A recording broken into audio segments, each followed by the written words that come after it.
that eventually Saul and his powerful sons are killed. By that time, David was already king of Judah in Hebron and a vassal to the Philistines. Not only is he a vassal to the great enemies of God's people, the rumor is that he was with the Philistines when they killed Saul and his sons and mauled the Israelite army. Many people felt that David had deliberately undermined Saul right from the beginning, had every intention of destroying him, and had systematically, through a long period of years, worked for Saul's destruction to seize the kingdom of Israel.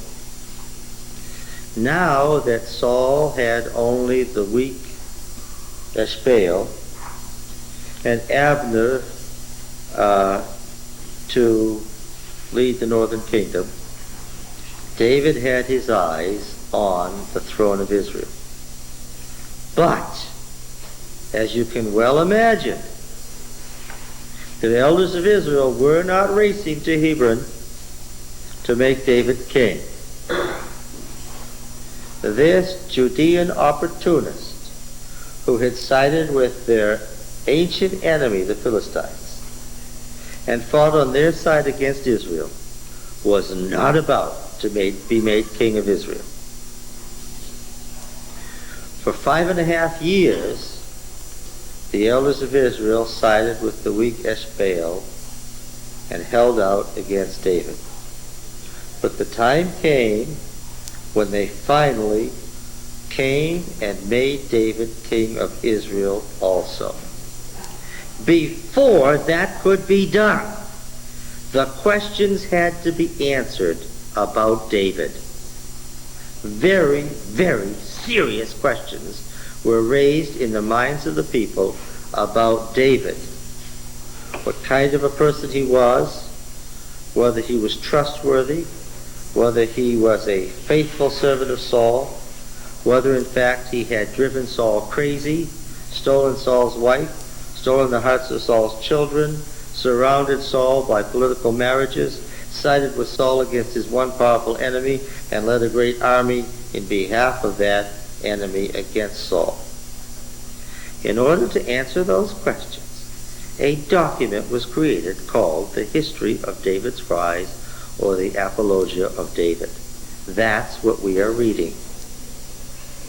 Now, if you'll notice, over here, those of you who are reading commentary, notice that the commentary that we have referred in this class gives 1 Samuel 16:14 to 2 Samuel 5:25 as the limits for the history of David's rise.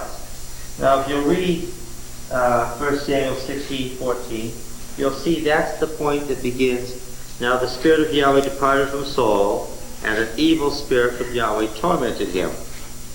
And this is the story about how David came to court. The point of this, of course, is David didn't come to court to be king. Saul brought him to court. Okay. Now that actually is the beginning, isn't it, Sharon? Yes. You can read it, you can see it's the beginning of something. Now the Spirit of Yahweh departed. That's the beginning of the story, certainly. I do not think it's the first point at the beginning of the history of David's rise. I think he set that too late. 16:1. The Lord said to Samuel, "How long will you grieve over Saul?" I say it's the beginning of the history of David's rise. And I'll illustrate that in a moment. And I'm saying that it does not end in 2 Samuel 5.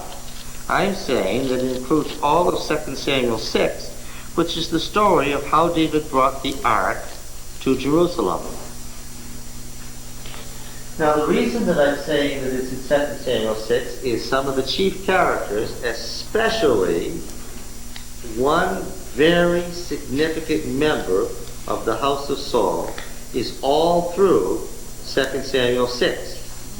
And if we don't know what happened to that person, we don't know how it all turned out between Saul and David. So, if you're reading commentary, these are the limits that have been set. I'm saying these are the limits of the history of David's rise. Okay? Back over here. Now, I want you to notice the situation in which the prophet Samuel, who of course by the time Saul is dead, by the time Saul's sons are dead, by the time this long war between the house of David and house of Saul is almost over, Samuel's been dead for years and years and years, right? He's a long gone memory. But I want you to notice the situation that Samuel finds himself in at the beginning of chapter 16. Yahweh said to Samuel, "How long will you grieve over Saul, seeing I rejected him from reigning as king over Israel?" What is the situation of the populace of Israel and its leaders at the end of the long war between the house of David and the house of Saul? What is the situation of the northern kingdom? What state are they in? Very prosperous. What? Very prosperous. Very wrong. What is the situation? You're catching it here. What is the situation of the northern kingdom at the end of this long, terrible civil war between the house of David and the house of Saul? Well, the Philistines took over again for us. Yes, overran all of Israel. That's not the point. What is the situation of the northern kingdom at the end of this long war between the house of David and the house of Saul? Don't look at me, look in your Bibles. I'm telling you why the history of David's rise begins where it does in 16:1. They're grieving over the loss of their king. Yes, what is their situation? They are longing for the days when what? When Saul was king. In other words, the situation that Samuel is pictured as being in at the beginning of this story is the situation what? That Israel finds itself in at the time this document was written. It's written to the current situation of the northern kingdom. Now, what was the answer for Samuel's condition of grieving over Saul? What was he to do? He was to go anoint David king of Israel. These lines are not very subtle, though they escaped you. Look, Roy, what's the message in 16:1? What's the message to the elders of Israel? Stop thinking about Saul and his house. What? Go anoint David king of what? Israel. He's already king of Judah. How do I know it's Israel? Yeah? Yahweh said to Samuel, "How long will you grieve over Saul, seeing I rejected him from reigning as king over Israel? Fill your horn with oil and go. I will send you to Jesse the Bethlehemite, for I have provided for myself a king among his sons." King of what? King of Israel. Which does not, of course, include Judah. We know that. Judah was a different entity. The history of David's rise does not begin in 16:14. It begins in 16:1, where the thinly veiled message to Israel is, "Do as Samuel did." The news for Israel is, did you know that the great Samuel, the great founder of Israel, anointed David? If you don't know that Samuel anointed David, then you don't have a justification for the message to the northern kingdom. Stop grieving over Saul. Anoint David as king of Israel. That's what this passage is about. Is everybody clear on this? You understand that when people write, they write to the situation of their times. Is everybody clear on that? Writing was expensive. It was laborious. It was hard work. It was expensive. It took a long time to prepare written materials. When somebody wrote and they included details, they didn't include details for the fun of it. If a detail is there, why is it there? The author thinks it's important. When? To sometime centuries ago? No. To sometime centuries in the future? No. To what? to right now. And I'm telling you, when the time was that Israel was in a mess, and there's a wreckage in this long period of civil war when they could not accept David as king. Why? Because the popular belief was what? Yes, he was a traitor to Israel. How could you make a traitor to Israel the king of Israel? Now, every one of the stories that we're going to read is in some way directed to the question, what? Is David a traitor to Israel and Saul? Is that clear? No story is in here by accident. Why does it follow through that he's just an innocent little shepherd boy rather than a traitor? That's exactly That's the point. that he's not a traitor.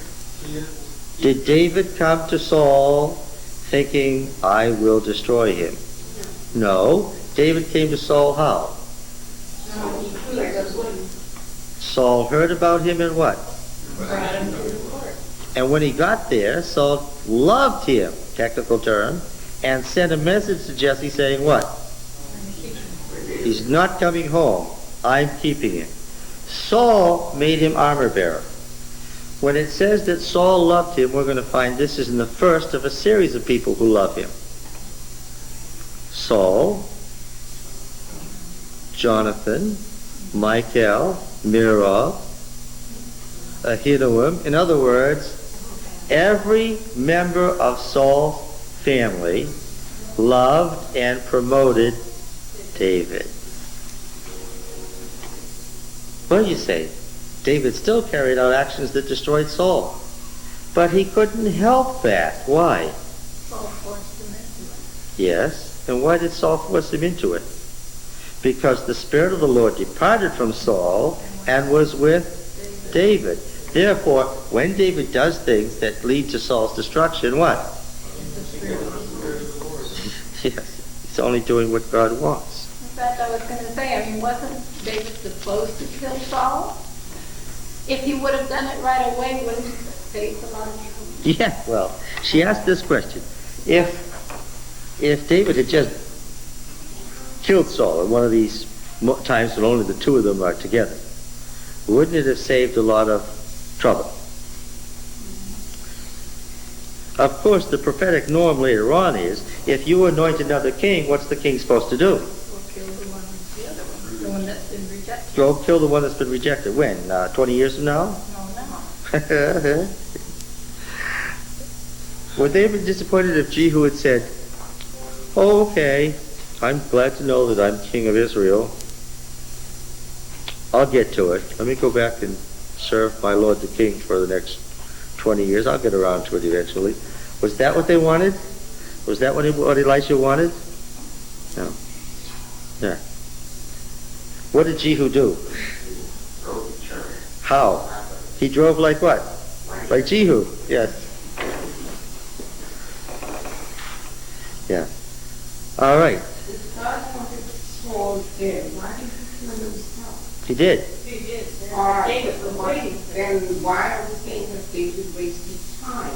I can feel the treacherous to David was an end time Oh, in the interim. yeah.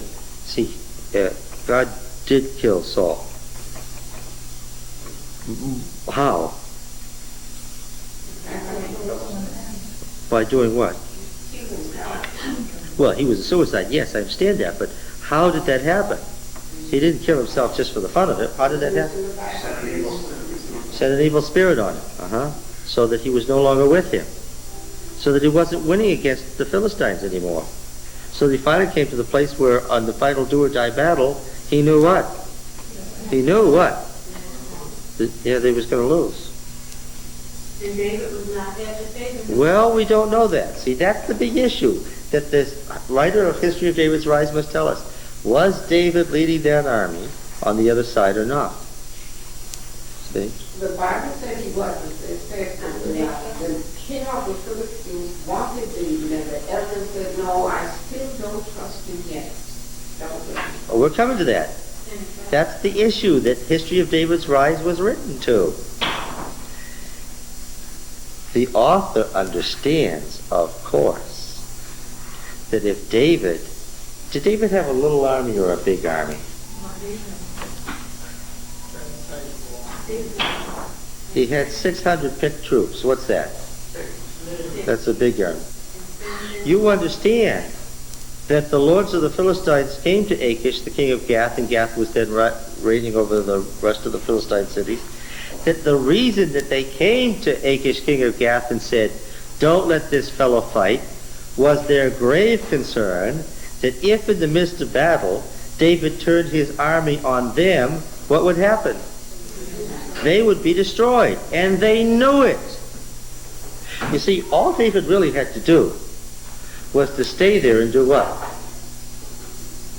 And the army would have turned. If David had stayed and turned his army suddenly against the Philistines, what? Saul would have been what? Saved. David could do one of two things that would not save Saul. He could fight on the Philistine side, or he could leave. The only chance that Saul had would have been what? If David stayed and fought for him. And what? And he did not. And that was one of the bases for the charge of the traitorship. No, the great concern was that he had been there. Everybody knew that he was vassal to Achish, that he was Achish's chief vassal. Now, you will remember that in an earlier prophetic story, Saul had first lost hereditary monarchy, right? And then, subsequently, Samuel had removed the kingship from him.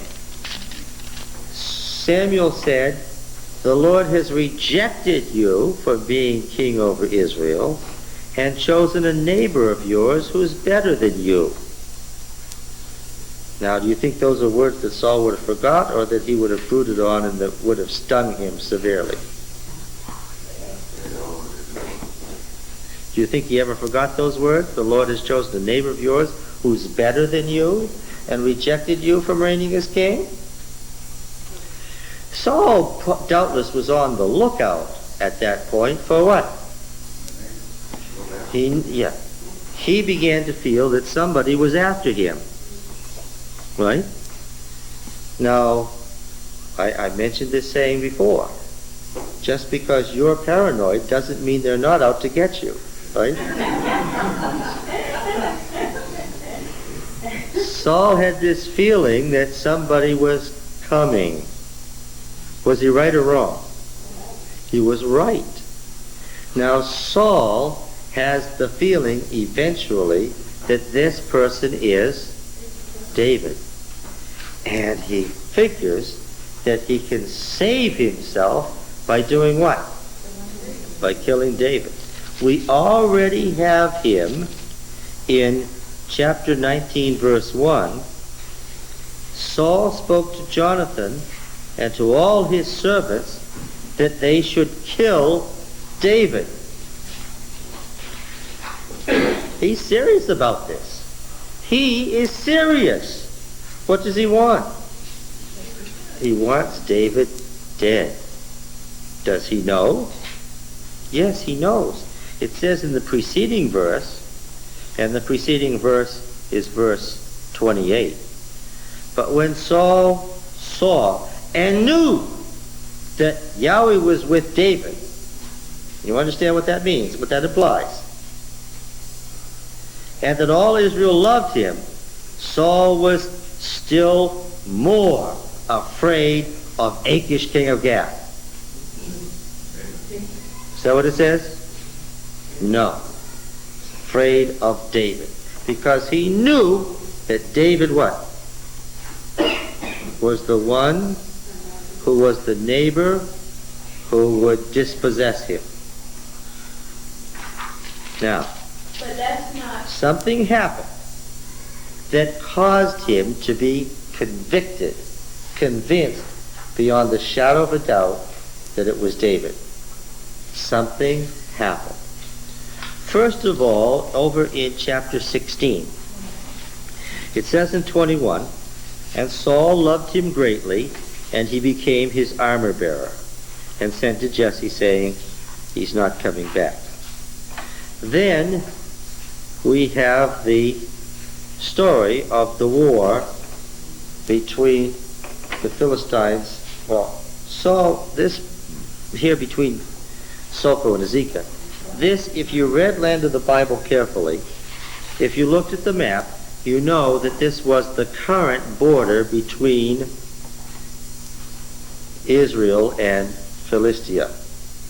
I should say more correctly, this was the current border between Judah and Philistia. Are you all with me? The Philistines, of course, wanted to regain the hinterland that they had lost. I picture Achish, king of Gath, as uniting the Pentapolis because he knows that only united under one leader can they fight Saul, who has become the most powerful man of the 11th century. Right? He's dominated over the other cities and gathered his forces, and I'm sure that he thought his secret weapon was this champion, whose name wasn't what? Goliath. This champion, not named Goliath, he fully intended to be his means of conquering Saul. Now the Spirit of the Lord had already left Saul, so that when Saul saw the Philistine, what was his reaction? Verse 11, when Saul and all Israel heard these words of the Philistine, they were dismayed and greatly afraid. And what does David say in the next verse? Blurting it out without even thinking. And David said, verse 32 to Saul, let not my Lord's heart fail because of him. This is a classic case where Saul is being propped up by David. David's presence makes it possible for Saul to win. If David hadn't been there, what? Saul wouldn't have won. He would have lost it right then. Now, yes, let not my Lord's heart, make sure you've got that reading correctly. It's Lev Adoni, not Lev Adam. Let not my Lord's heart fail because of him. Your servant will go and fight with the Philistine. Now Saul protests, you're not able to go. You're only a warrior in training. He's been a mighty warrior since he was in training, in his youth. This is not, by the way, a contradiction with the previous chapter where it says in verse 18 that he was a man of valor, a man of war. Of course, that just means he was a member of the night class and in training, but he was still young. He wasn't married yet. He was young, as we're going to see momentarily. So, again, why did Saul send him? Because he was desperate. Because nothing else was at hand to do. And, of course, he could not send him. Why? David was determined to... The Spirit of the Lord was on him. David was determined what? To go kill the Philistine. So even though Saul is saying you can't, what's David saying? I will. I'm going to. I'll be back shortly. Now the deal was, of course, a deal's a deal. Even a Philistine deal's a deal. That if you beat our champion, what? We'll serve you. But the Philistine speaks with forked tongue. When they saw that the champion was dead, what? They ran back for their cities. And of course, the Israelites chased them all the way to the gates of Ekron. Now, if you were having had their army badly mauled and their champion killed, let's picture ourselves back in Achish's palace in Gath. What's the conversation, folks? We don't have it in the text, but it's not hard to reconstruct.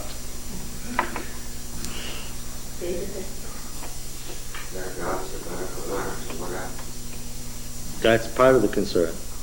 Part of the concern is Yahweh of the Hebrews seems to have special powers. That's of grave concern to them. What else? What else would you want to know? David. You would certainly want to know how Saul had tricked you so badly in having what appeared to be, yes, a shepherd boy who actually was a trained warrior kill your champion. And what would you want to know? Yes, I would certainly want to know who was that. I would want to find out as quickly as possible who it was, where he came from, and how Saul had managed this. Why would you need to know these things? Just because this battle is over, is this the last battle between Philistia and Israel? No. Yeah. Now, and again, you understand that late, sometime in the 4th or 3rd century BC, this late legend has been inserted. Every detail of the legend is drawn from the larger story. There's nothing original about it. 1712, all the way down to verse 31, verse 41, the second half of verse 48, verse 50, and verses 1755 all the way through 1805. In chapter 18, verses 10 and 11, verses 17 to 19, the insertion of the word by two or in a second manner in verse 21, and the end of verse 29 and all of verse 30 are a late legendary insert that are not part of the text.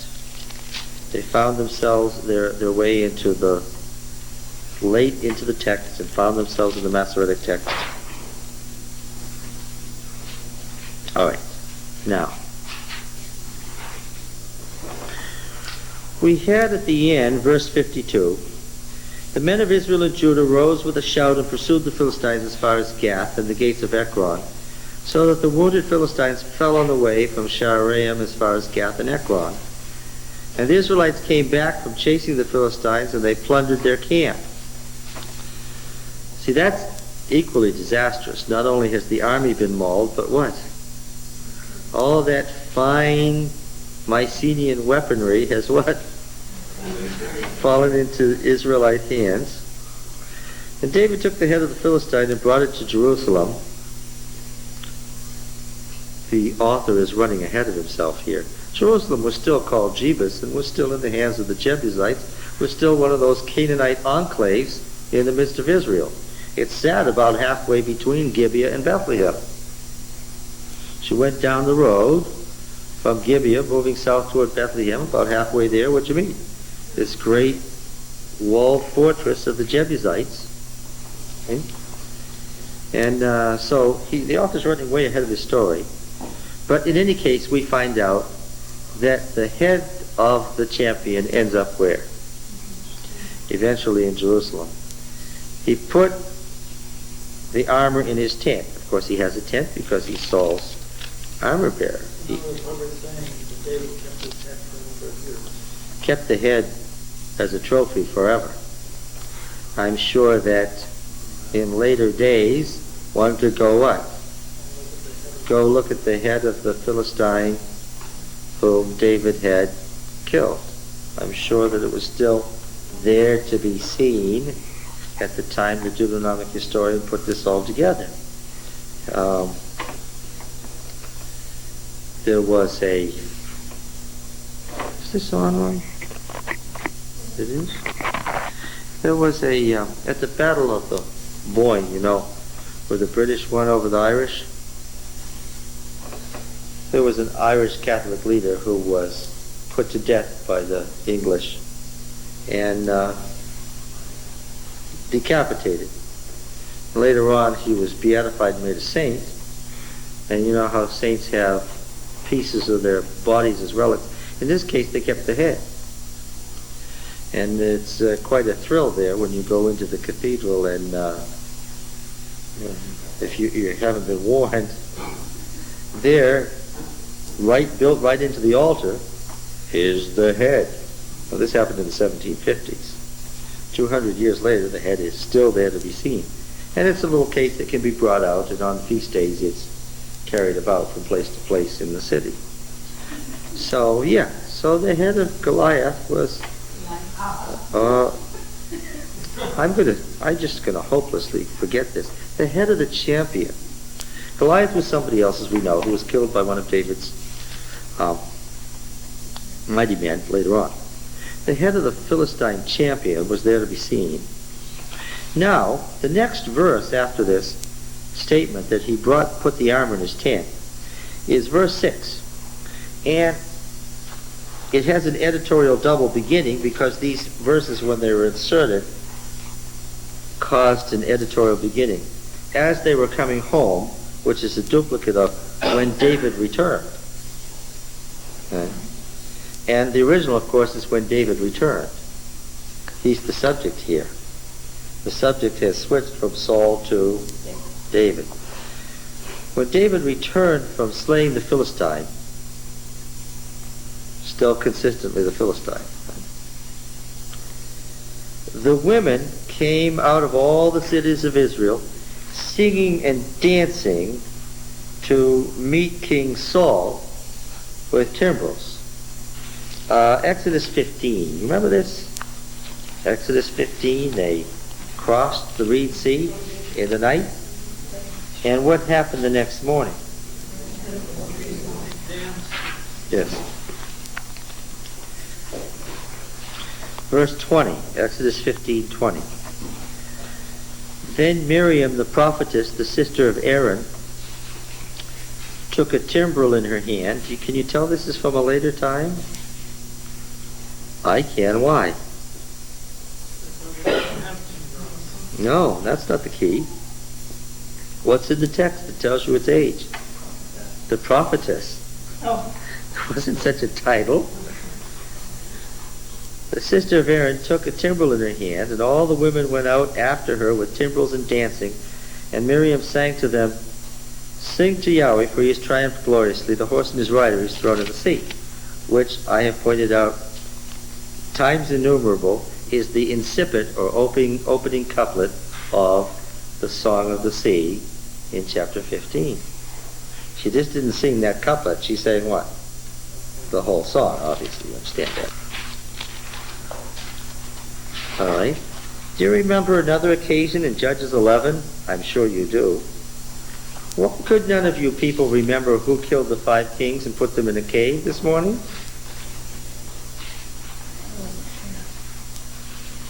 I was.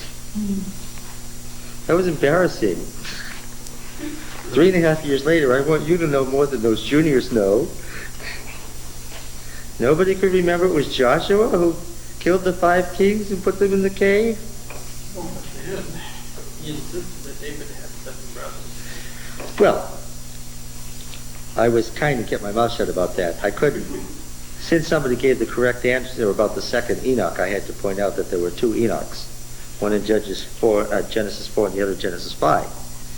But yes, our prophetic writer says that Jesse made 7 of his sons pass before him before he gets to David, mistakenly writing 7. But the chronicler in 1 Chronicles 2, the third chronicler, the one who's responsible for the Chronicles, remember all that? Reconstruction of the Judean restoration that we read at such great length? The third chronicler gives us all of them in order. There are how many sons in all? 7. So if you ask the question, how many brothers did David have? The answer would be what? 6, according to the chronicler. Yes, what happened in Judges 11? Well, Judges 11 is the story of Jephthah. Remember that? And the unfortunate thing was that vow he made. Whatever came out of his house first to meet him, he was going to sacrifice. Verse 34 reads this way. Then Jephthah came to his home at Mizpah, and behold, his daughter came out to meet him with timbrels and with dances.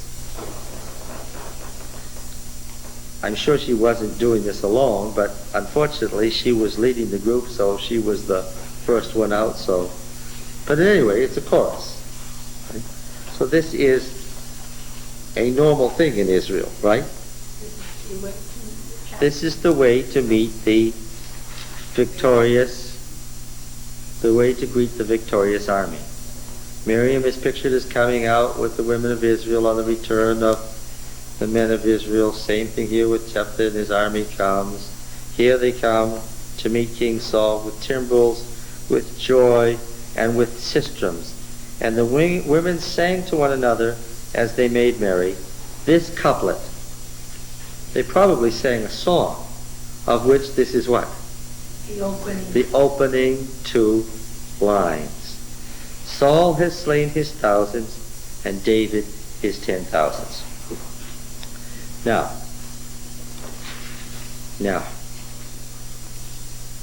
what happens now is that Saul becomes angry because of the thousands and 10,000s. Do not be misled. Are thousands and 10,000s different numbers?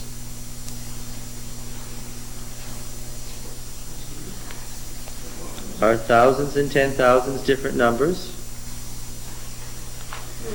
First, let's say a word of what? No, nothing. I'm thinking of that. The question, are thousands and 10,000s different numbers, would seem on the face of it, from the viewpoint of a modern reader, to be obvious. From the viewpoint of the modern reader, the answer would be what? Yes. But that ain't what we're doing. We're doing exegesis. And the question in exegesis is what? What it meant then. What did it mean? What? To the author and the intended audience then. What did it mean? We'll find out surely what it does mean if we can find out first what? What it doesn't mean. What it did mean. That's always our goal.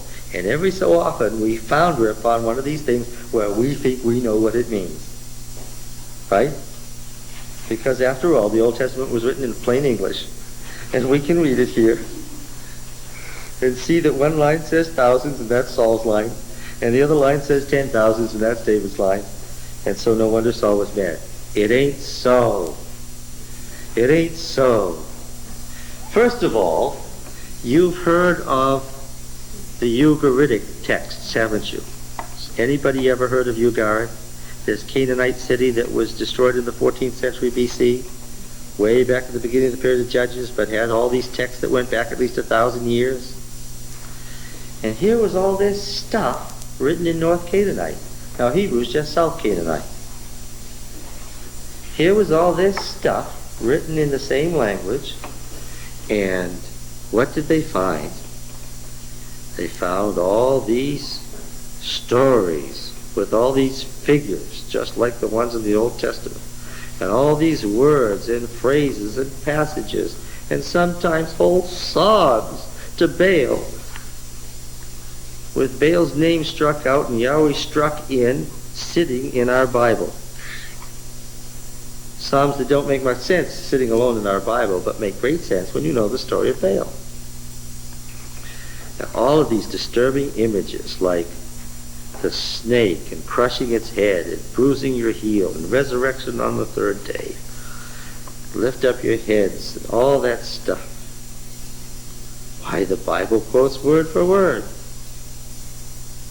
Now, one of the interesting things that you notice in the Ugaritic texts is that, like Hebrew poetry, the basic unit is the couplet. What's a couplet? It's 2 lines. And how are the lines related to each other? The second line has a relationship to the first. They're married to each other. Now, as in any good marriage, the second line may restate the meaning of the first in different words. That's a parallel couplet. It may complete the meaning of the first line with additional information. That's a synthetic couplet. Or it may take the opposite right? That's an antithetic couplet. Right? Now, part of the keys to understanding this stuff is to see how certain words function. One of the things they noticed was that certain words always appear in parallel or matched pairs. Parallel pairs. An example of a parallel pair that occurs again and again and again and again in antithetic couplets would be what? Well, you can think of lots of them. Give me a couple of a matched pair or parallel pair that occurs in antithetic couplets again and again. There's something with five of No, I'm looking for, give me a parallel pair. You can think of some. You've read Hebrew poetry. You've got an intuitive knowledge of this by having been exposed to the Bible so much. Give me an antithetic pair that occurs again and again in antithetic couplets. What? Light and dark. Light and darkness. Light and darkness appear in Hebrew poetry in antithetic couplets again and again and again till you're sick of it. And day and night in the same way. Day and night, light and darkness. It occurs all the time in the Ugaritic texts, and it occurs constantly in Hebrew poetry. What are some others? Sin and righteousness. Yeah. Now, there's several words for sin in Hebrew, and there's several words for righteousness. And it won't surprise you to know that a particular word for sin and a particular word for righteousness are always matched, right? They don't mix up just any word for sin and any word for righteousness. If you've got one word for sin, you know what the word for righteousness is going to be on the next line. It's not any of your choices, it's a particular one. And of course they play around with these. If one line says sin and the next word says righteousness, then the next time it's mentioned you're going to get righteousness first and then sin, so that they're in chiastic relationship. Okay, what are some others? Job chapter 5? Well, let's look there. Almost any poetry will do. Job 5 will work fine, I'm sure. Verses 18 and 19? Yes. For he wounds, but he binds up.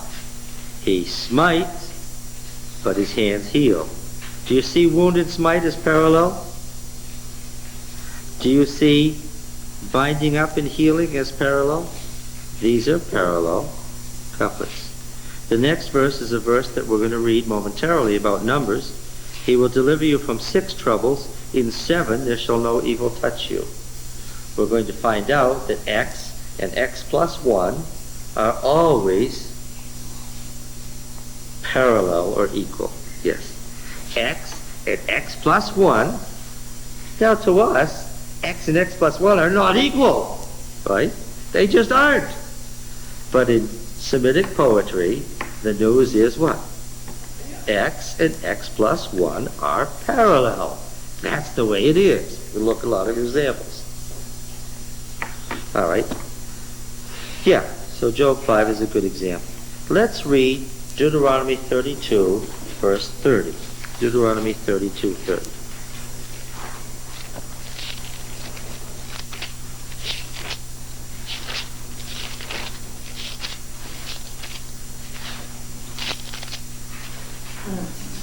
Well, we'll begin at verse 28. Does anybody remember what Deuteronomy 32 is? Song of Moses. For they, the enemy nation, probably Philistia by chance, for they are a nation void of counsel, and there's no understanding in them. See the parallel couplet? If they were wise, they would understand this. They would discern their latter end. Okay? How should one chase 1,000 and 2 put 10,000 to flight?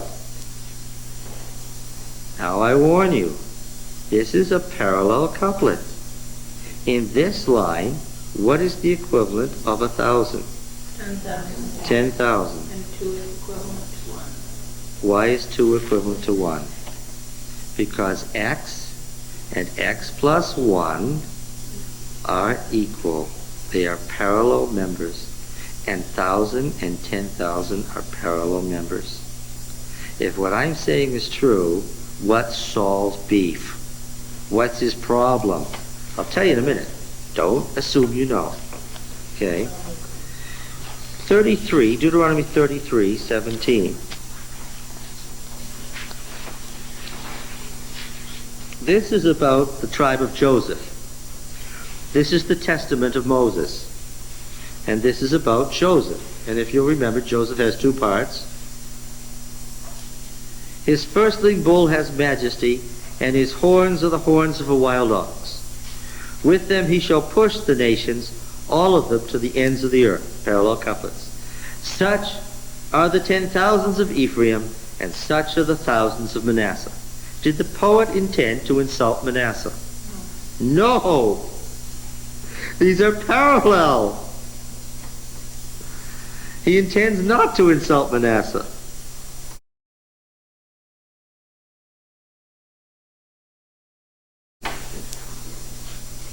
Okay. Well, they are parallel couplets, all right. 1,000 and 10,000. They certainly wouldn't be parallel to us. All right. Psalm 68. Psalm 68.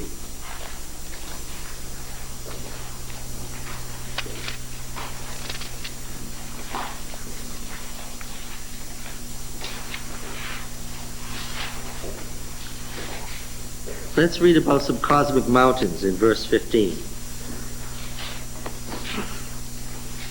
O mighty mountain, mount of Bashan, O many-peaked mountain, mountain of Bashan, why look you with envy, O many-peaked mountain, at the mount which God desires for his abode? Yea, where Yahweh will dwell forever. El desiring, Yahweh dwelling. See the parallel couplet? See the parallel members? With mighty charity, 10,000 and 10,000, 1,000 and 1,000, reading it literally now. 17a has 10,000, 10,000. 17b has 1,000 and 1,000. Are you all with me? What's happening? 10,000 is parallel to 1,000. The Lord came from Sinai into his holy place. What, did he have more at the beginning and less at the end? No, that's not the meaning. When it says the craftsman god built a temple for Baal, Kothar, and he heaped together silver by the thousands and gold by the 10,000s, did he mean there was less silver in the world than gold? No. All right. Daniel 7.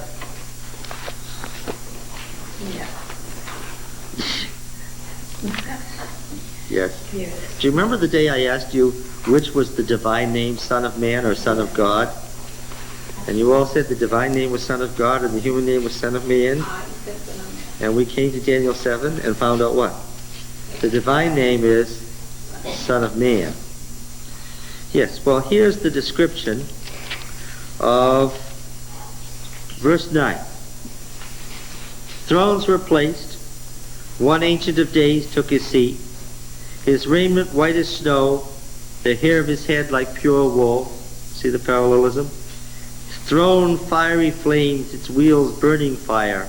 A stream issued fire and came forth from before him. 1,000 thousands served him, and 10,000 stood before him.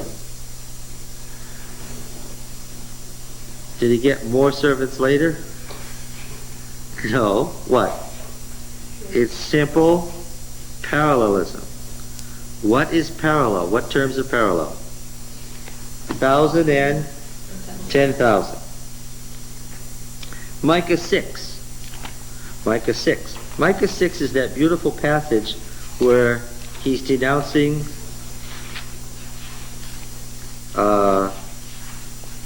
use of the cult of Israel to take away sin, right? sacrifice. We've read this passage in Micah several times. By now, I suppose you're familiar with it. Over 1:3. Micah 6:6. Shout aloud when we get to it. With what shall I come before Yahweh and bow myself before El on high? Do you see the parallelism? Shall I come before him with burnt offerings, with calves a year old? Do you see the parallels? Will Yahweh be pleased with thousands of rams, with 10,000s of rivers of oil? Do you see it? What happens? 1,000 and 10,000 are used. Yes. Shall I give my firstborn for my transgression, the fruit of my body for the sin of my soul? There's two terms for sin that are used in parallel all the time. He has showed you, O man, what is good, and what does Yahweh require of you, but to do justice and love kindness and to walk humbly with your God. In any case, our point is not that beautiful passage right now. We're only interested in what? The 1,000 and the 10,000. Psalm 91:7. Psalm 91 is another passage we have visited again and again. Psalm 91 is the war hymn of Israel. It applied to warriors going into battle.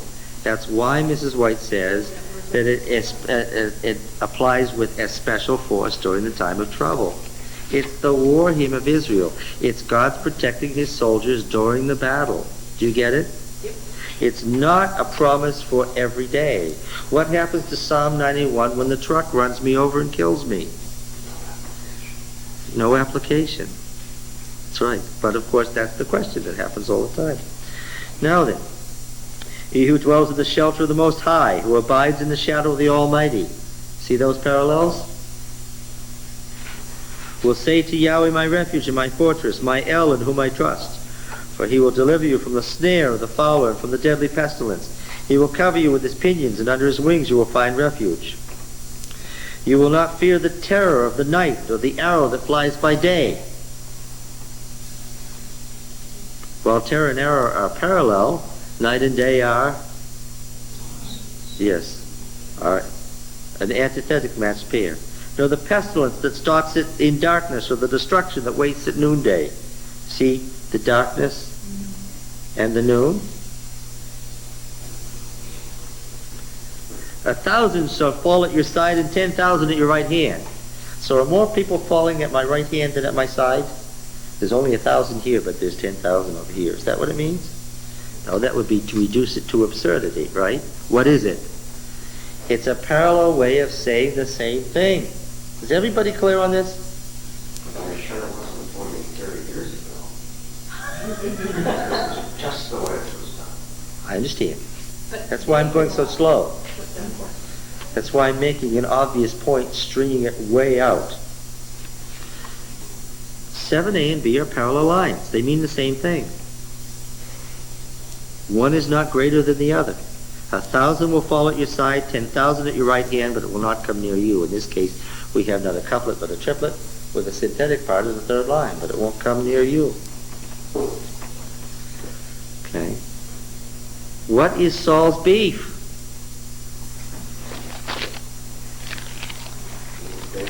According to the traditions of, now listen, Ugara was destroyed in the 14th century BC. Saul's living in the 11th century BC. These methods of poetry have been around. Well, the oldest material is probably 1,000 years old that was found at Ugara. By Saul's time, we know that these things have been around for hundreds and hundreds of years.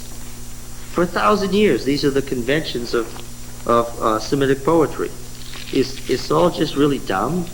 Maybe nobody's ever told him about parallel couplets before. No, but why should they be singing at David, period? Well, Psalm 144:13. Psalm 144:13.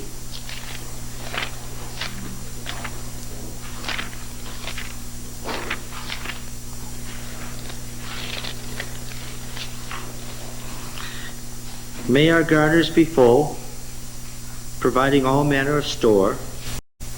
May our sheep bring forth thousands and 10,000s in our fields. In both cases, it's the sheep, right? The subject of the line in 13C and D, may our sheep bring forth thousands and 10,000s in our field. In both cases, the subject is what? The sheep. If you want to see it corrupted into prose, look at Genesis 24. Here's an example of an incomplete understanding. Whoever has recorded the story has not got the full story quite straight.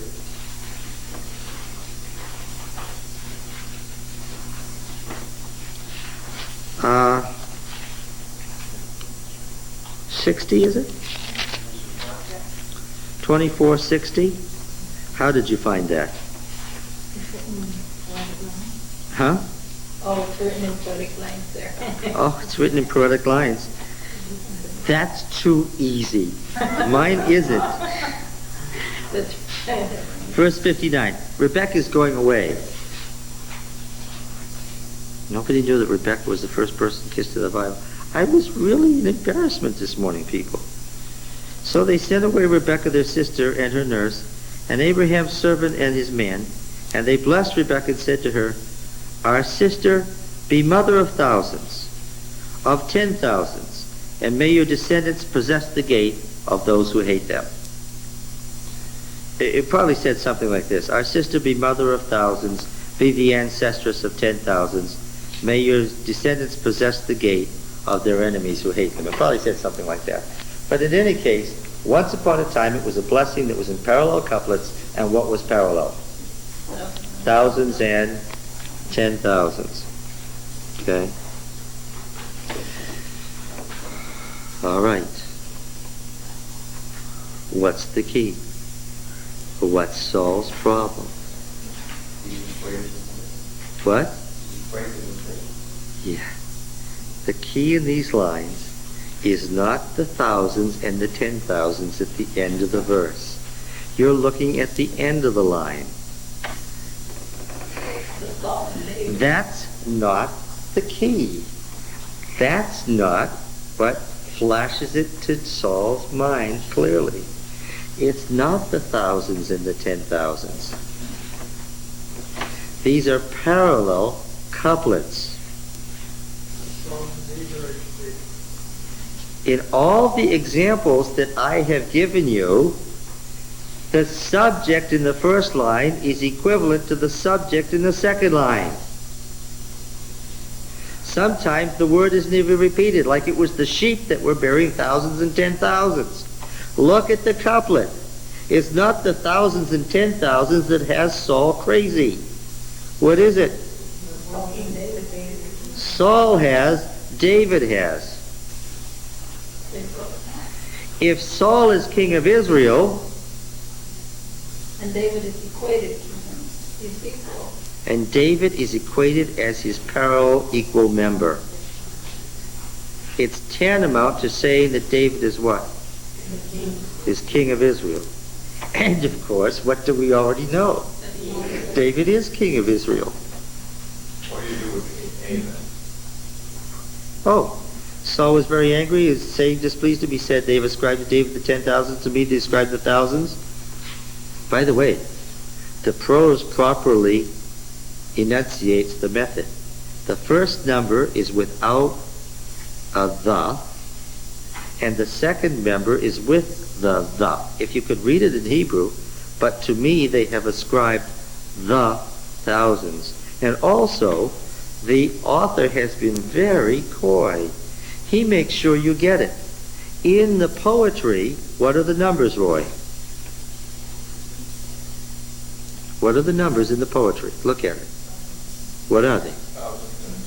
Yes. And what are they in the prose? Not the same. 10,000s and thousands. It forms a what? A chiasm. It's the equation of David with himself that has got Saul Saul has figured it out. This couplet has flashed into Saul's mind the truth. This is the moment, the author says, when Saul figures it out. Saul's been on the lookout for what? His neighbor. His neighbor who's better than him. What's he been looking for? I'm sure. I'm 30 centuries later, but I'm absolutely sure. I absolutely know this. Saul was looking for what? What?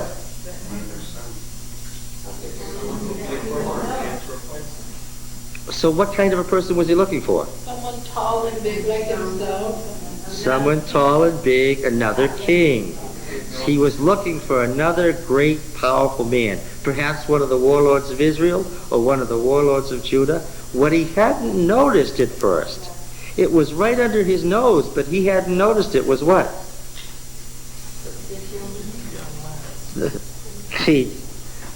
The lyre player. Then the armor bearer. Then the champion killer. You get it? He's just a lyre player. Then he's the armor bearer. Then he's the champion killer. And suddenly in this couplet, he's what? He's the king. When Saul hears the couplet, all of a sudden he figures it out. The person he's been looking for is where? He's been waiting for this person to kill him. Where is this person? In his house. At moments when he's been crazy, he's been alone with what?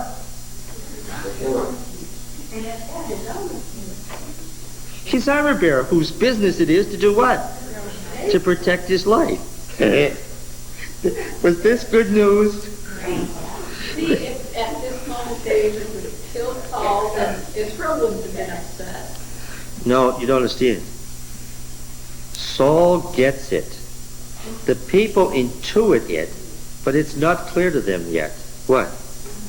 Remember, the history of David's rise is written to convince Israel to do what?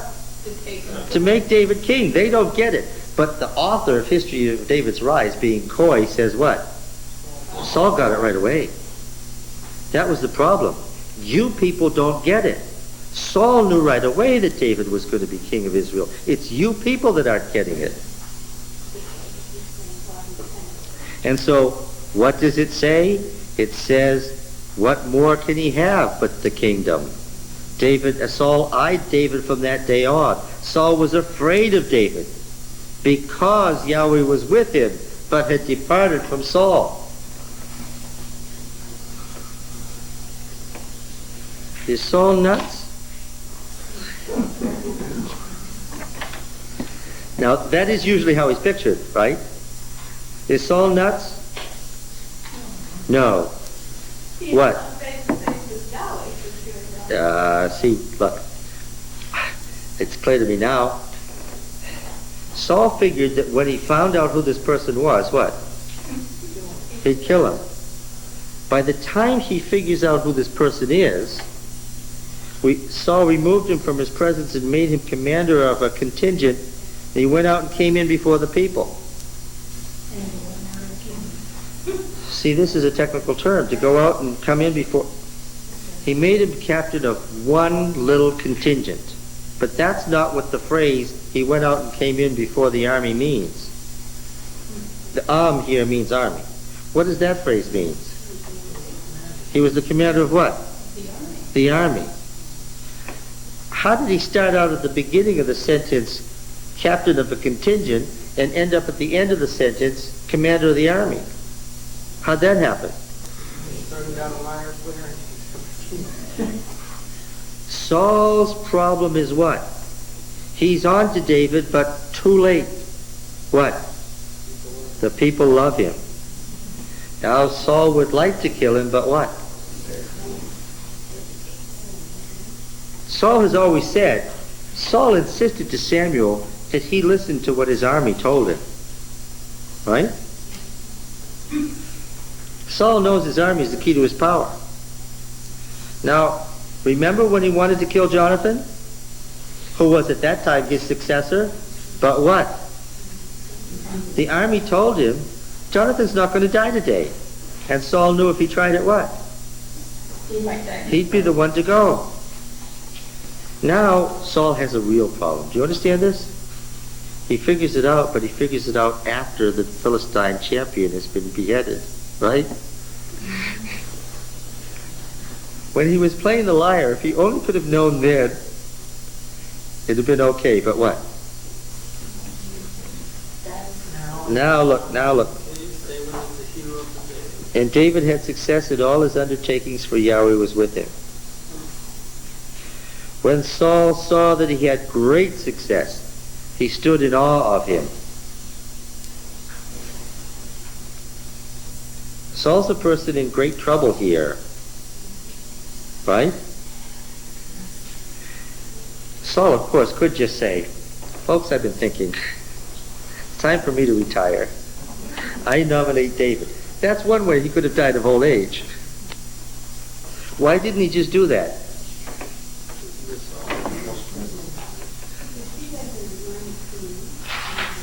Yeah. He always fought against Yahweh. Yes. He was being consistent to his own character, you say. If Saul had been the kind of person who would have said, I retire and nominate David, he wouldn't have had to retire. He would have been God's king. There wouldn't have been a need for a different king. Right? So who's Saul's worst enemy, the tragic flaw? Saul. Yes. Yeah, so as usual, the biblical author is making his point between the lines.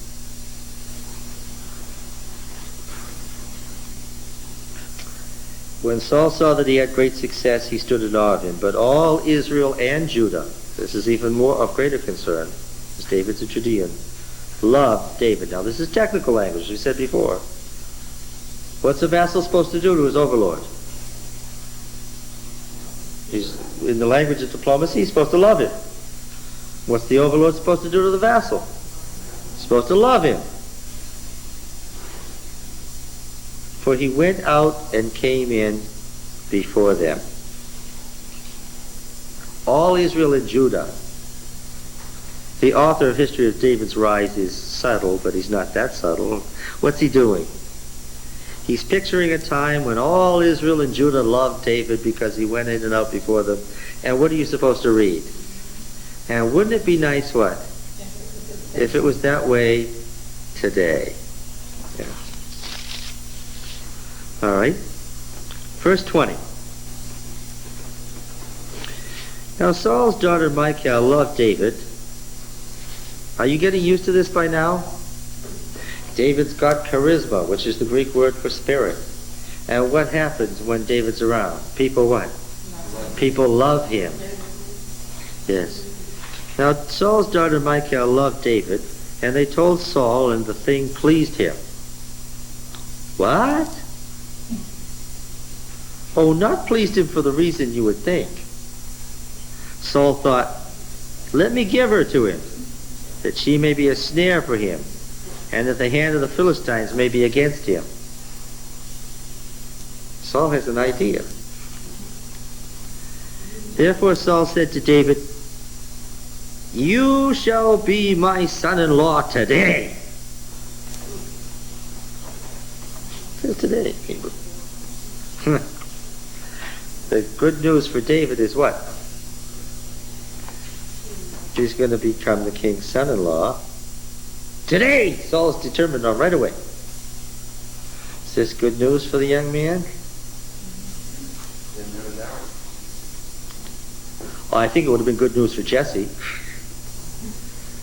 Good news for the Judeans in general. But of course Saul has something else in his mind. Saul commanded his servants, speak to David in private and say, look, the king has delight in you, and his servants love you. Now then become the king's son-in-law.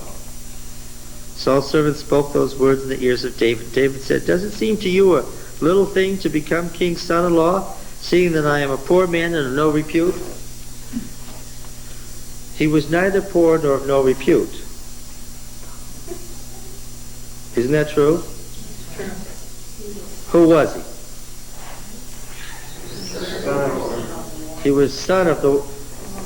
we'll find that the Judean League had two power bases, in the north and in the south. The descendants of, what's his name, Nahshon? And the descendants of Caleb. And halfway between was Hebron, where they met, and that's what held Judah together. So David was far from a nobody, right? Now, what about this part about of no repute? In and out before the people went. Yeah, yeah. So, now, this is Oriental court talk. That's what he was supposed to say. Yeah, he's supposed to say to the king, I'm a nobody. I wonder if David himself thought he was a nobody. He wasn't raised to think he was a nobody. But that's what you say to the king.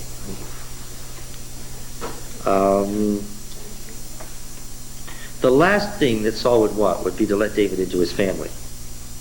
This would give him a claim. If he became a member of Saul's family, this would give him a claim on the throne of Israel if the others died. That would be the worst thing Saul could do. But of course, Saul has no intention of having David a member of his family. You understand that, right? What's this all about? Yeah. Saul is resorting to a ruse that David himself would later use to get rid of somebody who's standing in the way.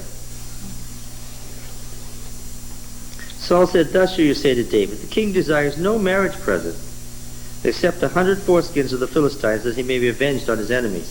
Remember how he commanded that nobody eat today so I can be avenged on my enemies? We never hear from Saul vengeance on the Lord's enemies. We only hear from Saul vengeance on his own enemies.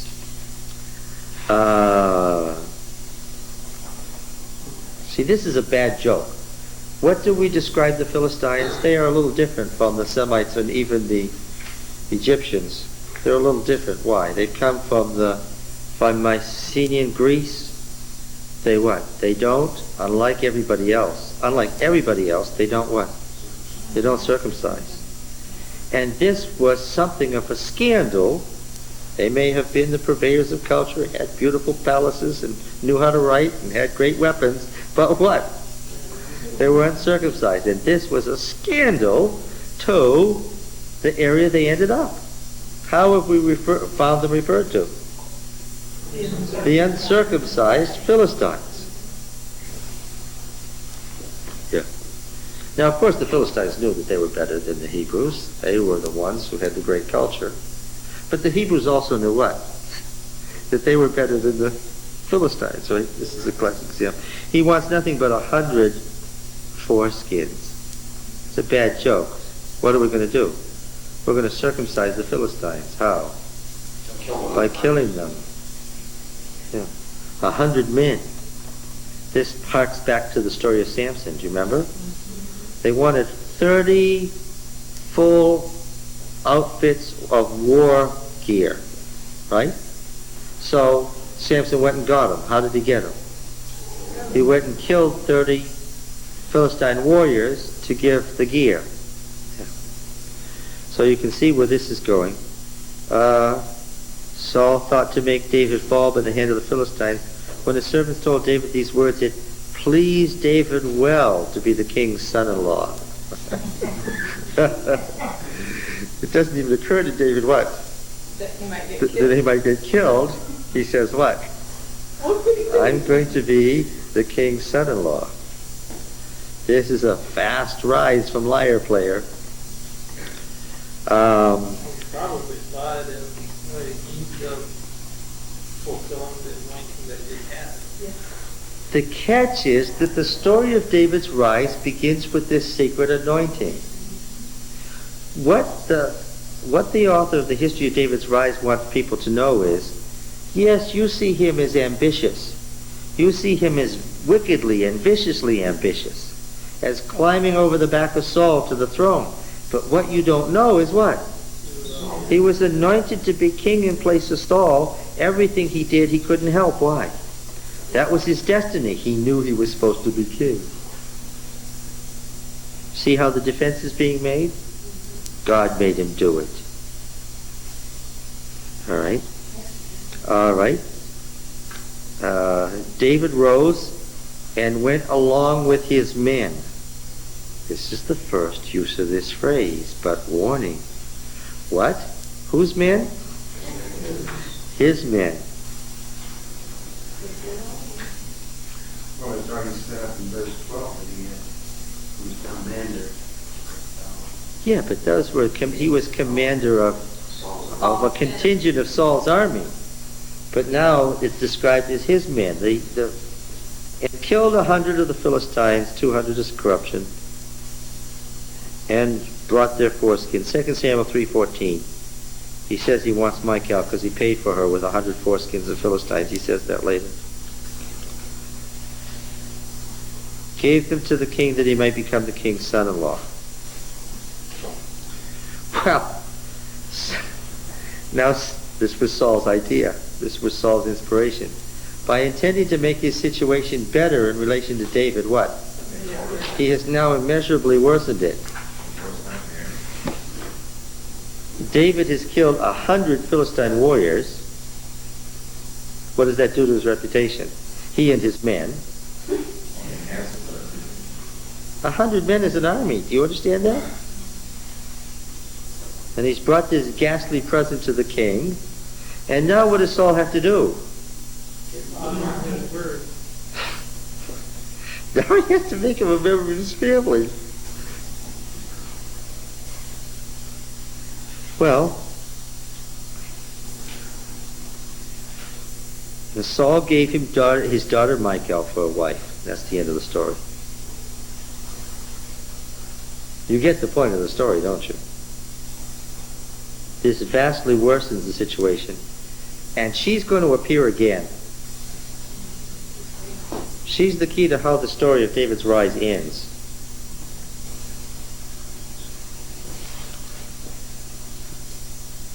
There's more to this story. Now, verse 29 is the beginning of the next story. It should have been 19:1. But of course there's that insert there that the poor monk dividing the chapters couldn't have known was an insert. But anyway, we have to read it this way. Once upon a time, Saul was still more afraid of David. And Saul spoke to Jonathan, his son, and all his servants. Surely he's afraid of him. Does he have reason to be afraid? Yes. Now look. Saul now has to head this thing off for sure. If he's killed, certain people also stand to lose. Who stands to lose if he falls at David's hand? His son. His son and co-regent and successor. And who else? Those high Benjaminite officials who ran the country. Because they can assume, and later on Saul's going to say this explicitly, that if Saul goes, what? His retainers go, and of course, to the victor go the spoils. Who will be running the kingdom? A bunch of Judeans will be running Israel. Right? So, Saul knows that he ought to turn to this group, his son and his Benjaminite retainers, because they are the ones who stand to lose. He's getting desperate. He openly turns to this group and says what? Kill David. Now, perhaps Saul didn't know this, and I gather that he didn't.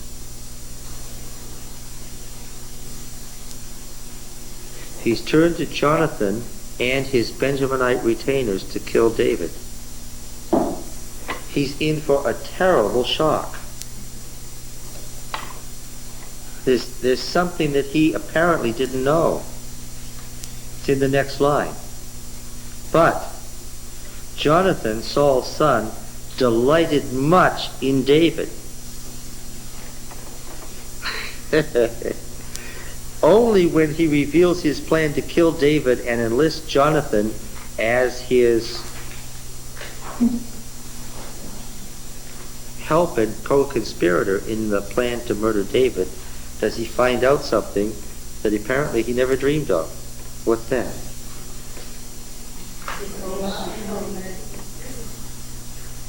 See, these are the same age and of the same background. We find out a terrible thing further on about Jonathan. Are they the same age though? Mm-hmm. Approximately. If David came into Saul's court as a young man, and Jonathan was already commander of the army. He was commander of the army because he was king's son. There's not much difference in their age. In chapter 20, a terrible secret is revealed about the relationship between Jonathan and David. There's a terrible secret there. And this is really awful. Jonathan said to David, "Yahweh God of Israel be witness." When you make that kind of opening statement, what are you about to do? In Hebrew society, when you started this way, what was being made? Yes, a covenant was being entered into. A deal was being made. And God was being called on to carry out that deal. And if either side of the party shouldn't carry out that deal, God would come and get him. You understand that's how it is. That's the meaning of don't take the Lord's name in vain. Right? It's referring to swearing by God's name in an oath of covenant. God is the upholder of all covenants. God is the source of all setting right or avenging wrongs. That's a principle in the Old Testament, right? 20:12. When I have sounded my father about this time tomorrow, the third day, behold, if he's well disposed toward you, shall I not send and disclose it to you? But should it please my father to do harm, Yahweh do so to Jonathan and more also, if I do not disclose it to you and send you away, that you may go in safety. Jonathan enters into a deal with David, a covenant, an agreement, an absolutely binding oath bound by God himself to uphold. What's the deal? May Yahweh be with you as he has been with my father.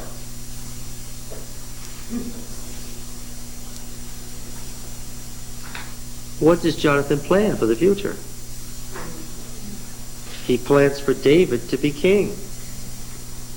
Now, what usually happens when one royal house upsets another?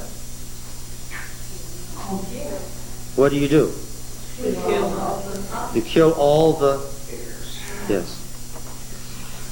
If I am still alive, show me your loyal love, your chesed of Yahweh, that unremitting love, that I may not die.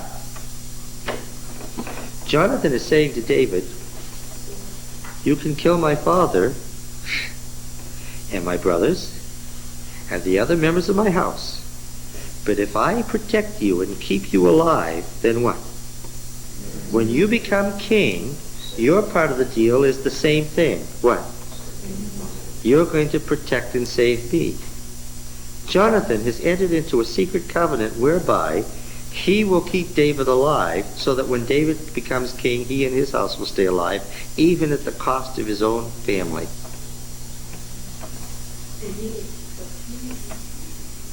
Saul had the feeling that people were plotting against him. Can you imagine?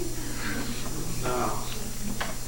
If I am still alive, you show me your covenant love of Yahweh that I may not die, and do not cut off your loyalty from my house forever. When Yahweh cuts off every one of the enemies of David from the face of the earth, and you can't help reading that as what? As Saul and the rest of my family, let not the name of Jonathan be cut off from the house of David, and may Yahweh take vengeance on David's enemies.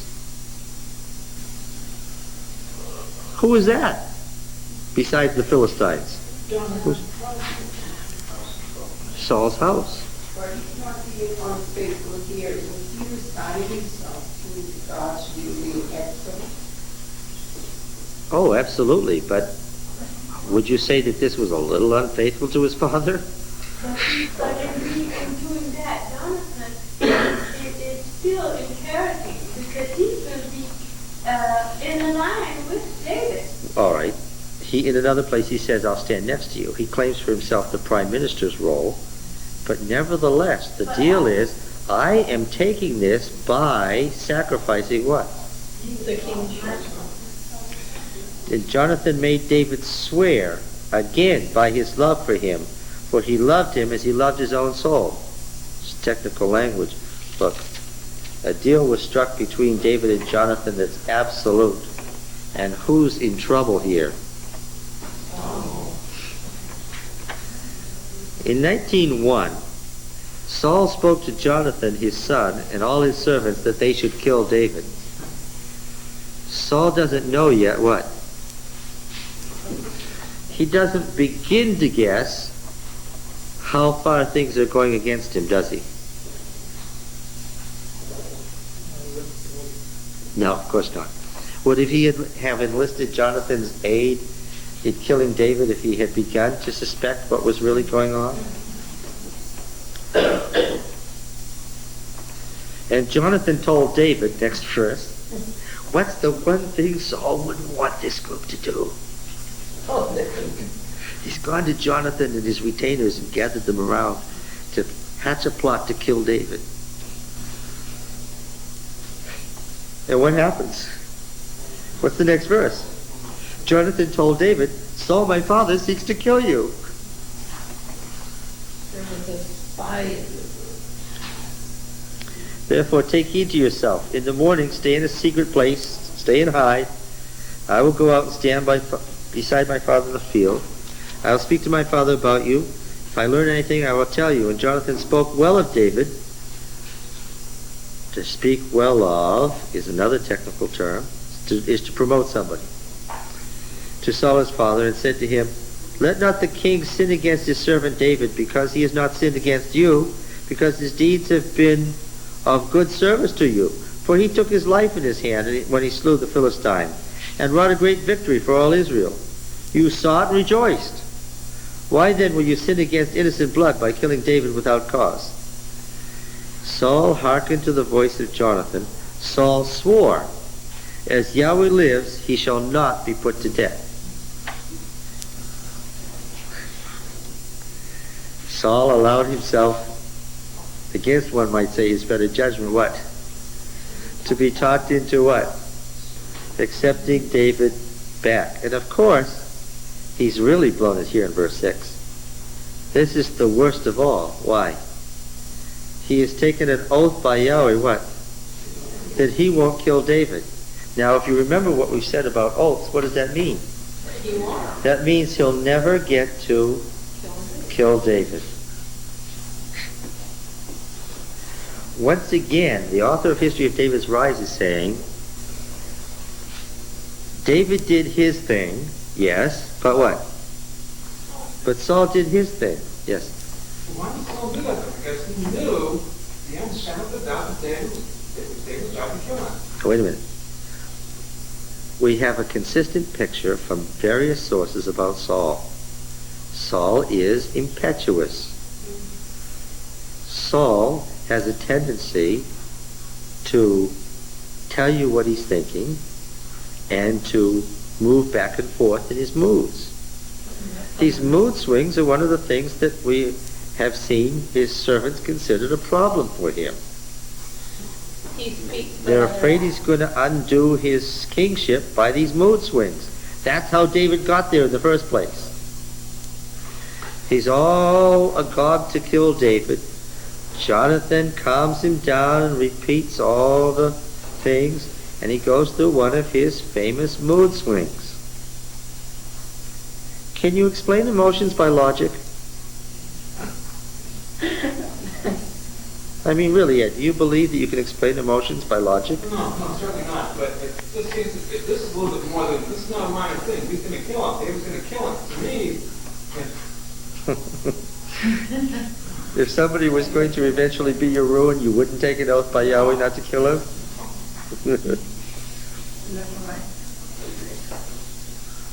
Seems to me it Saul's completely lost at this point. I can't account for Saul's emotions or his mood swings. You can't account for emotions by logic.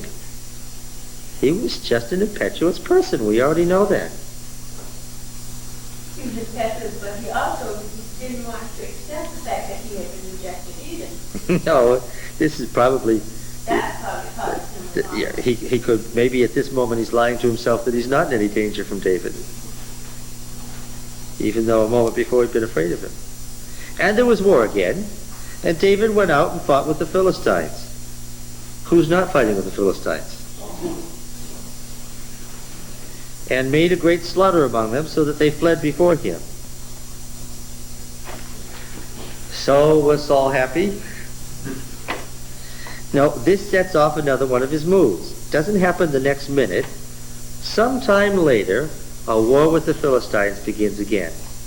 David, as Saul's commander, wins. Does this make Saul happy? It sets off another one of his moods. Why? Because it brings forcibly, yes, to his attention, undeniably to his attention, again, what? That David is going to be king and he's going to be dispossessed. And his thinking about this, what? Puts him back in that mood. You remember these moods began after Samuel said, God has rejected you and given the kingdom to a neighbor who's better than you. That's what caused these moods in the first place. They didn't come from nowhere. Well, then an evil spirit from Yahweh came on Saul. First evil spirit from Exactly that. Just that. Saul loved being the most powerful man in the world. He loved it. He only got into bad moods when Samuel hollered at it. But one day Samuel said, the Lord has rejected you from being king and given the kingdom to a neighbor of yours. That was the word of the Lord through Samuel to Saul. That put him in an evil spirit.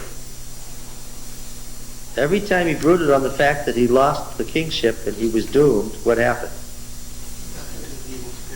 Well, knowing what kind of person he was, putting him on the throne and then taking the throne away from him, giving it to somebody else, all of this was God's doing, put Saul what? In a bad mood to brood. It was all God's doing, and an evil spirit from the Lord was tormenting him. So you have the obvious question, why did God choose him? For an obvious reason. Simplest answer that can be given. It's hanging right out there. Why did God choose Saul as king? Because he was the king what? He was the king that what? The people wanted. He was the king for which they prayed, and what? And God gave them what they asked for. Well, now we might say to God, don't give us what we asked for, give us what we need. And God would do that when what? When they figured out that what they wanted was not what they asked for, but what they needed, right? But that you can only learn by experience. And here's a nasty thing about God. Right? Here's a nasty thing about God. He will teach us how? By experience. Oh, what an awful thing. And being an evil spirit from the Lord, that shouldn't surprise us, because all spirits are from the Lord. Yes, that's right. Now then, Good and bad. as he sat in his house with his spear in his hand, David playing the lyre. He's in a bad mood. David's still playing. I suppose he didn't have to at this point, but Saul sought to pin David to the wall with his spear.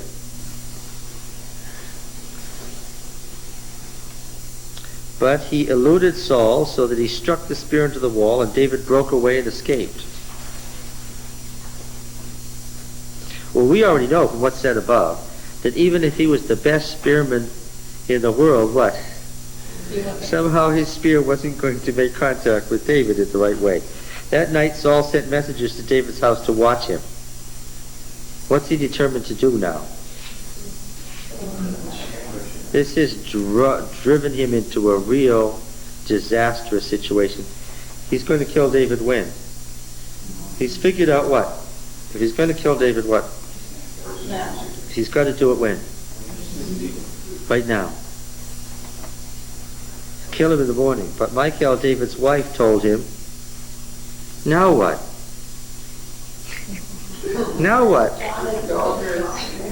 He's decided that he's got people watching the house. He's decided he's going to kill him tonight.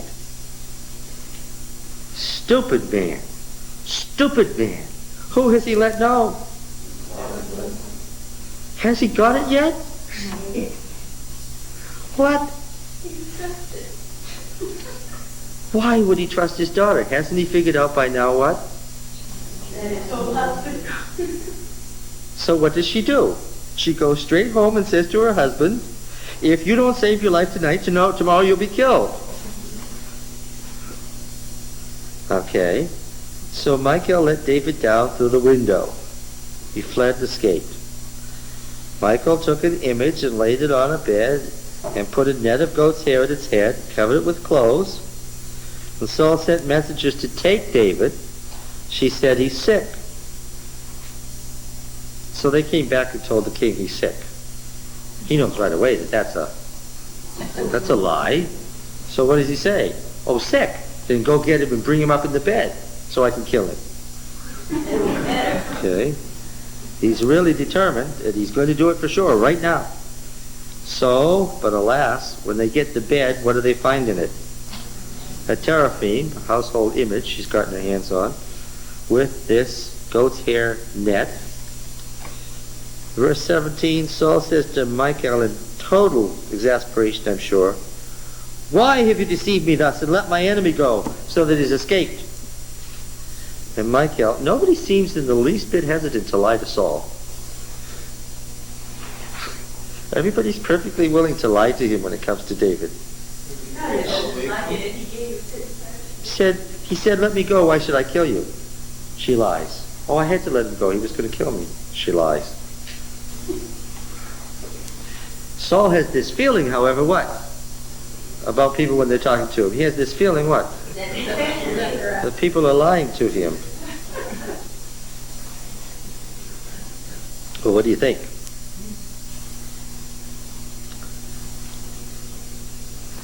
The author also saying it wasn't only David that was forced to do these things, but everybody else got used to bring David to the throne. If you listen to the author of History of David's Rise, how many people in Saul's family plotted to make David king? Everybody except Saul.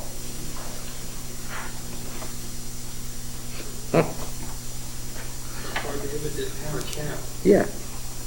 Of course, the whole thing is, God planned it.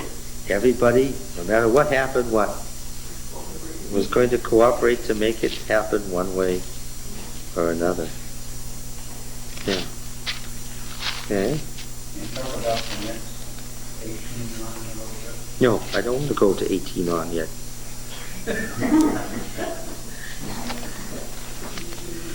I want you to go back to, this came up this morning. Who was Enoch's father? What? Yeah, which Enoch? Somebody said Jared, the father in chapter 5, but the father in chapter 4 was that on his little card. I felt like he was the vice president with potato misspelled there. He'd been given a bump steer. I want you to read Genesis 4 with me. 4:17. Cain knew his wife. Now this is Cain and Abel, Cain. She conceived and bore Enoch, and he built a city and called the name of the city after the name of his son, Enoch, which is probably a mistake. To Enoch was born Irad, and Eridu is the original city of Mesopotamia according to the Mesopotamian myths. In Genesis, we have the patriarchal religion, the religion of Mesopotamia. So the story is so old that somebody's misunderstood it. To Enoch was born Irad. Irad was the father of Mehujael. Mehujael was the father of Mahushiel. Mahushiel the father of Lamech. Now, you'll notice in the other story that it's Methuselah, and Methuselah is the father of Lamech and father of Noah. These genealogies are made up from the same genealogy, just corrupted. Lamech took 2 wives. The name of one was Ada and the other was Zillah. Ada bore Jabal. He was the father of those who dwell on tents and have cattle. His brother's name was Jubal. Jabal and Jubal, the father of those who play the lyre and pipe, and Jubilee, of course, you immediately see. Zillah bore Tubal Cain, the father of all those who make bronze and iron, Cain being smith, Kenites. And then there is this little ditty. Lamech said to his wives, Ada and Zillah, hear my voice. Wives of Lamech, give ear to my saying. What kind of a couplet? Huh? Parallel. Ada and Zillah is paralleled by wives of Lamech. Hear my voice is paralleled by give ear to my saying. Okay? Now all of this is in the context of the story of Cain.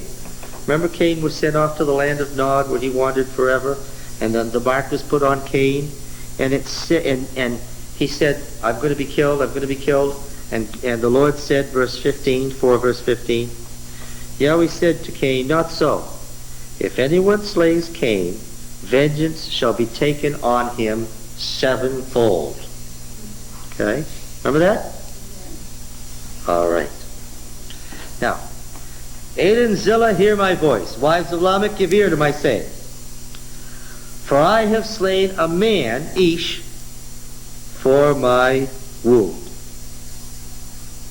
Even a male child for my cut. Roy, come over here.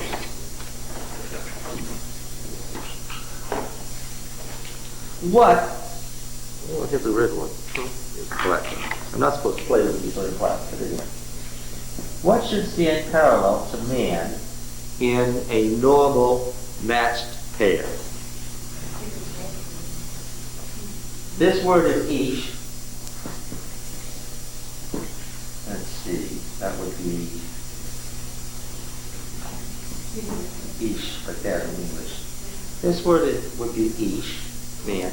And here we have parallel to it,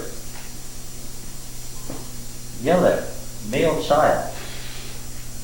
Boy, little boy, male child. Yeled, the verb means to bear, so Yeled.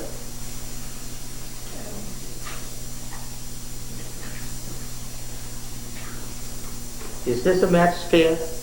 A man, a baby boy? Is that a matched pair? Just tell me. No, it's not. What should normally stand in parallel to Ish man? Well, let's look at some. I'm not hearing people singing it out, so let's look at some.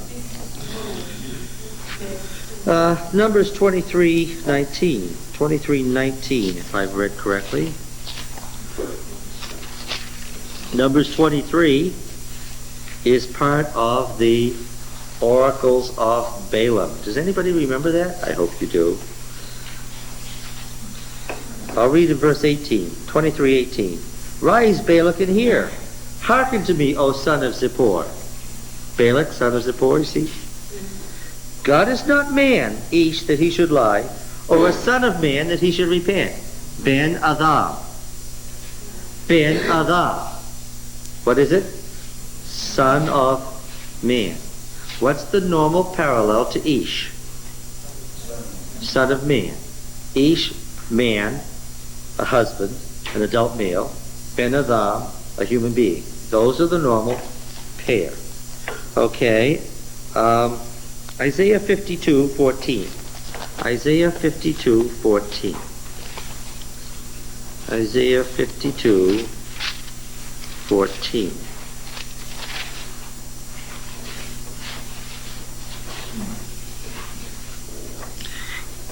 As many as were astonished at him, we read this in church this morning, his appearance was so marred from a man's appearance, his form so beyond the sons of men. What's parallel? Ish and B'nai Adam. Okay. Yeah, Jeremiah 49:18. Jeremiah 49:18. Next one over. Jeremiah 49:18.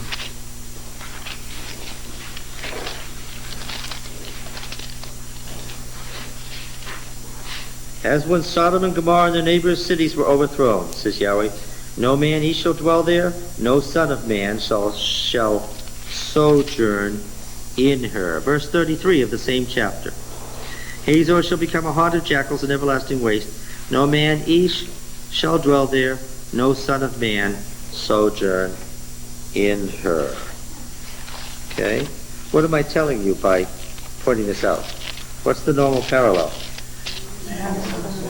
Man and son of man.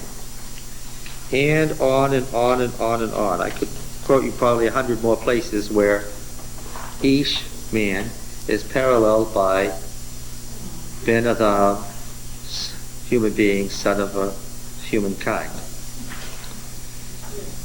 Okay? So much so. When I tell you that there's just tons of parallels, and in the Ugaritic texts, where Ish and Ben Adam are the normal parallels, what would this phrase, Ish and Yelev, do to a reader? To somebody who was an experienced Hebrew reader, what would they hear when they heard this? Would it call attention to itself? Oh, dramatically and right away. Lamech doesn't say he, in parallel, has killed a man, but a what? A boy. A boy warrior. Could there be such a thing as a boy warrior? Could there be such a thing as a boy warrior? Well, I can count on Ed and Pete to say the wrong thing. Could there be such a thing as a boy warrior? Come on now, Ed. David was what? Well, I thought that when he became a warrior, he became automatically a man, even if he was 5 years old. What happened to the son of Gideon? What did Gideon tell him to do? What did Gideon tell him to do in Judges? Like the book of Judges went away. Yes. David certainly is one answer. Do you remember what happened here?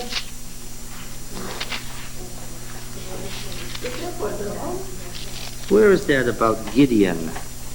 Jerubbaal. Where is that all told? Oh, you mean of the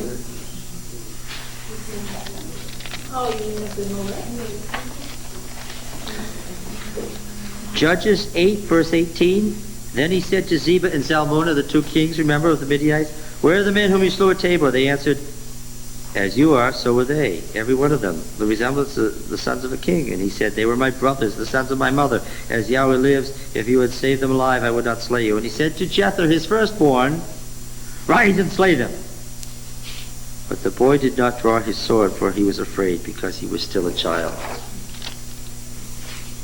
Yes, but a child who has been trained by his father for what? For war. For war. But he's still so young that what? He's afraid to do it. Yeah. When did people normally enter their warriorship? What did we notice that David didn't have yet? A wife. And what are you supposed to do when you get to maturity? Yeah. Yeah. There's an uneven war going on here between Lamech, who is a mighty warrior, and what? And this boy who tries to make war and succeeds in cutting him. And so what does he do? He kills him. And he kills him and he what? He kills this boy, and then what? And then what? He brags about it. And then he says in the next line, I have slain a man for my wound, even a male child for my cut. If Cain is avenged 7-fold, truly Lamech 77-fold. Now once again, if you know anything about matched pairs, lights should go, bongs, clangs, bells, flashes on and off. Pete, what's the problem? What is the problem? State it explicitly. What should we see? What? Well, what should we see?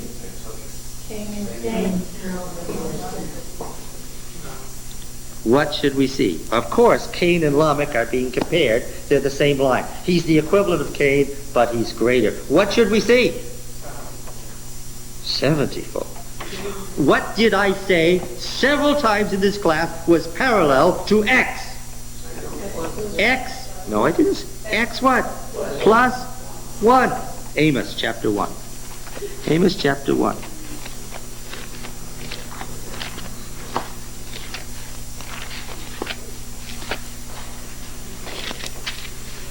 Verse 3. Thus says Yahweh, for 3 transgressions of Damascus and for 4, I will not revoke the punishment. Verse 6. For thus says Yahweh, for 3 transgressions of Gaza and for 4, I will not revoke the punishment. Verse 9, 3 and 4. Verse 11, 3 and 4. 13, 3 and 4. 2, 1, 3 and 4. 2, 4, 3 and 4. 2, 6, 3 and 4. And do you get the point? Yes. Yes, okay. What are some other examples? Psalm 62. Psalm 62. Let's read 62, let's say 62:11. What do we have here? Once God has spoken. What's next? Twice I have heard. Job 33:14. Job 33:14. Job is right in front of Psalms. Job 33 and verse 14. For God speaks in one way and in two, though man does not perceive it.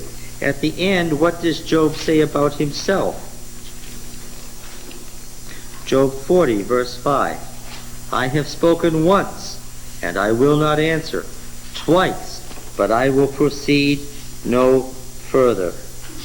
Okay, and a host of other examples. How about Proverbs 30? I like these in Proverbs 30. Just on the other side of Psalms is Proverbs.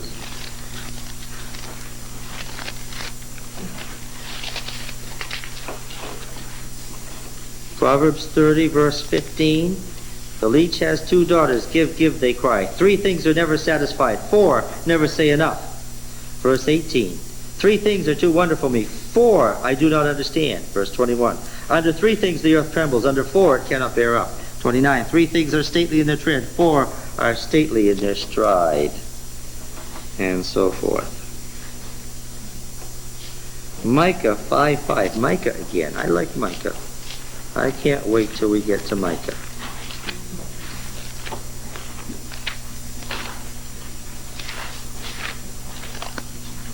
Micah, Joel, Amos, Obadiah, Jonah, Micah. 5:5. What does it say there?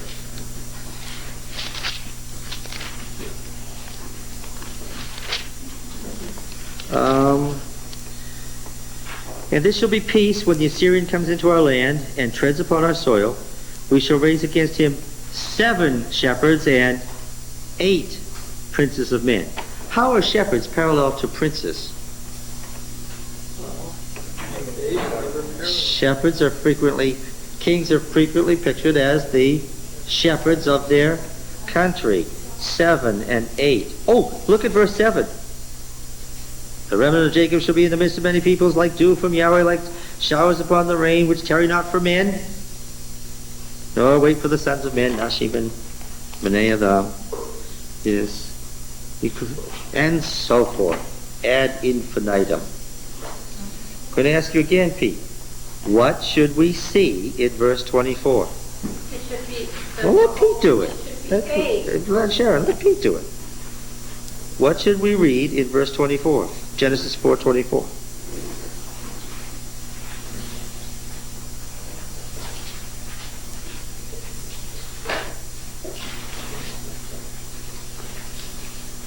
Ed, you want to try? What? Yes, but I'm not...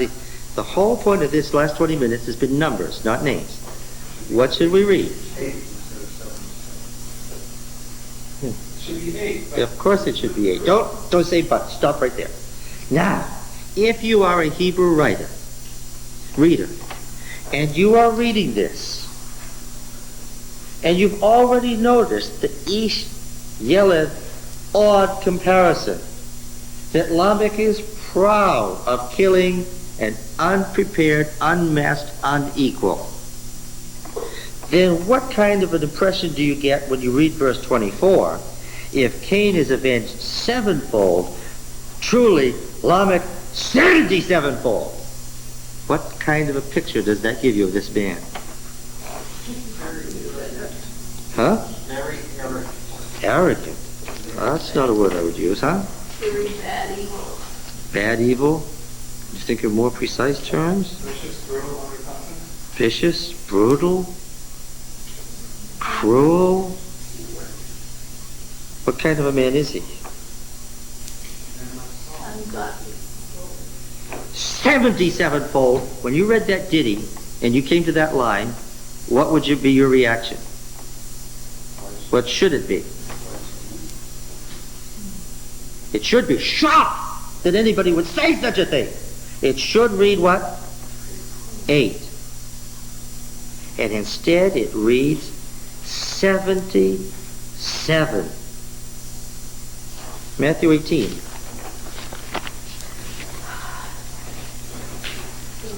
How many were in church this morning?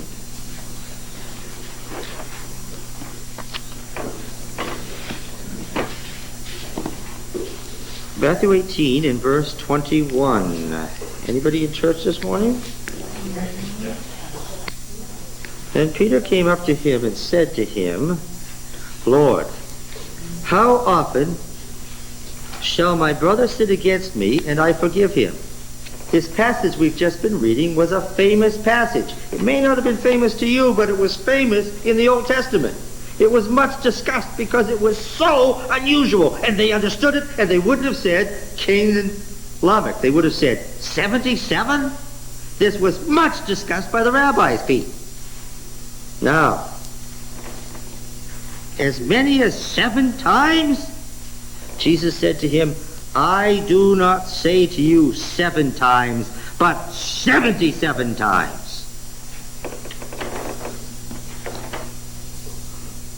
They recognized it immediately for what it was. What? A midrash. Yes. An interpretation of what? Genesis 4:24, Lamech's song of vengeance. This much discussed passage on how much vengeance you can take on another person. Which Jesus turns into what? How much forgiveness you can show to another person. That's the background to this text. It was read this morning. The numbers have great meaning. Okay? Are we near the end of our tape? You're supposed to go 3, 2, 1. Just about. No, Don lies to me. He tells me he lies. He says 3 minutes when there's like 5 minutes, you know. Okay. So you get the point of this passage. Knowing how the number parallelism progresses. What is the rule? X and X plus 1. Yeah. So that the Song of Lamech became a famous passage in the Old Testament about why does it read like that? What could be the meaning of that? And what does that allow us to do or not allow us to do? Okay? All right. We'll go on to find out what happened next.